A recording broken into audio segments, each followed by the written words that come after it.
জয়া আহসান এবং জয়া আপাকে খুবই ভালো লাগে তার কাজ। সবসময় তার কাজ দেখার চেষ্টা করি। হয়তো সময় সুযোগ মিলে এখন অনেকের কাজ দেখা হয় না ঠিক করে। বাট তারপরেও জয়া আপার কাজ যখনই স্ক্রিনে আসে না কেন সেটা ওটিটিতে হোক বা আ আ হলে হোক দেখার চেষ্টা করি। ন্যায় বিচার প্রতিষ্ঠিত করতে হলে শুধুমাত্র কাগজে আইন কিংবা সাক্ষীদের জবানবন্দি যথেষ্ট নয়। দর্শক এই মুহূর্তে রয়েছি আমরা আলী সিনেমার অভিনেত্রীর সাথে রয়েছি। উনার সিনেমা মুক্তি পেয়েছে হলে। সারা দেশে হলেই মুক্তি পেয়েছে। আপনারা যে হলে যেয়ে দেখবেন অবশ্যই গল্প নতুন একটা প্যাটার্নের গল্পে সিনেমা। চলেন আমরা একটু শুনে আসি পিছনের গল্পগুলো। আপু কেমন আছেন আপনি? জি, ভালো আলহামদুলিল্লাহ। এই যে আপনার সিনেমাটা মুক্তি পেয়েছে, দর্শকরা নিচে কালকে দেখেছি যে বসুন্ধরা সিটিতে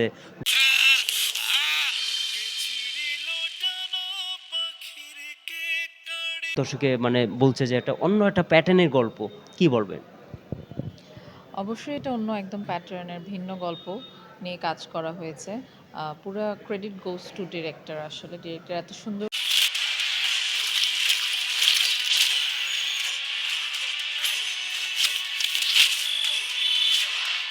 করে একটা গল্প চিন্তা করেছে যে যেকোনো আর্টিস্ট এখানে কাজ করতে ডেফিনিটলি যাবে।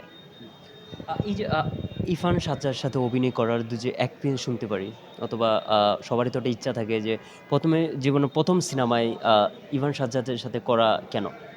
গল্পটা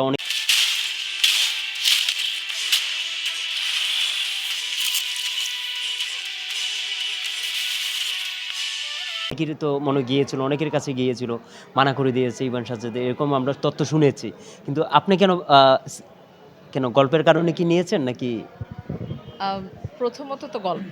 প্রথমত অবশ্যই গল্প এবং দ্বিতীয়ত আমাকে কিন্তু ইরফানই অনেকটা এখানে করার জন্য ইনফ্লুয়েন্স করেছে। কারণ আমি ওকে ফোন দিয়ে জিজ্ঞাসা করেছিলাম যে, "মুভিটা নাকি শুনলাম তুমি করছো?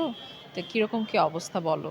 তো তখন ও আমাকে বলল যে, "তুমি এটা করো, ক্যারেক্টারটা খুব ইম্পোর্টেন্ট এবং একটা আ স্ট্যান্ডার্ড আছে ক্যারেক্টারের মধ্যে, যেই স্ট্যান্ডার্ডটা আসলে গল্পকে অনেক দূর নিয়ে যায়। এই রোলটাই অনেক দূর নিয়ে যায় আরকি।"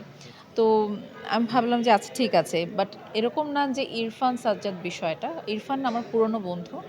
আমরা অনেক আগেও নাটক যখন সবসময় রেগুলার বেসিসে নাটক করা হতো। সো ওর সাথে আমার অনেকগুলো কাজ আছে। মায়া করেছি, জার্সি নাম্বার 10 করেছি একসাথে। সো দীর্ঘদিনের বন্ধুত্ব আরকি আসলে আমাদের। নিজের অভিনয় যখন পর্দায় দেখেছেন কোনো সময় মনে হয়েছে যে ঘাটতি আছে যে আরেকটু চেঞ্জ করতে পারতাম, অভিনয় প্যাটার্ন চেঞ্জ করতে পারতাম। কিছু ঘাটতি পেয়েছেন? মনে হয়েছে?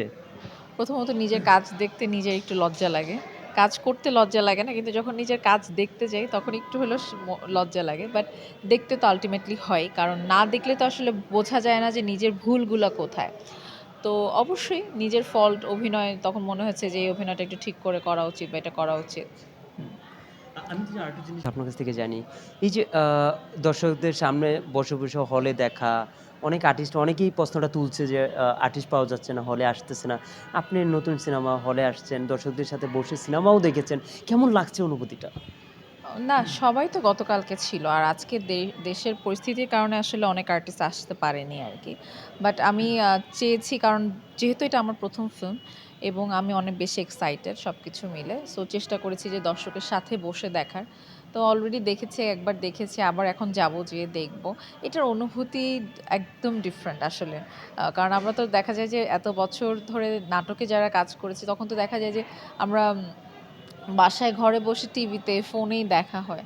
বাট হলে এসে মুভি দেখার আনন্দটা আসলে অন্যরকম। বাংলাদেশের সবারই একজন ফলো থাকে। আপনার বাংলাদেশের কোন নায়িকার কাজ দেখা হয়? কোন নায়িকাকে ফলো করা হয়? কাজ? নায়িকার ভিতর? সবার কাজই মোটামুটি আমার দেখা হয়। তবে আমার অলওয়েজ আমি ছোটবেলা থেকে আমি আম যেরকম সুবর্ণা মোস্তফা ম্যাডাম, তারপরে তারিন আপু, ঈশিতা আপু এদেরকে ফলো করে এসেছি।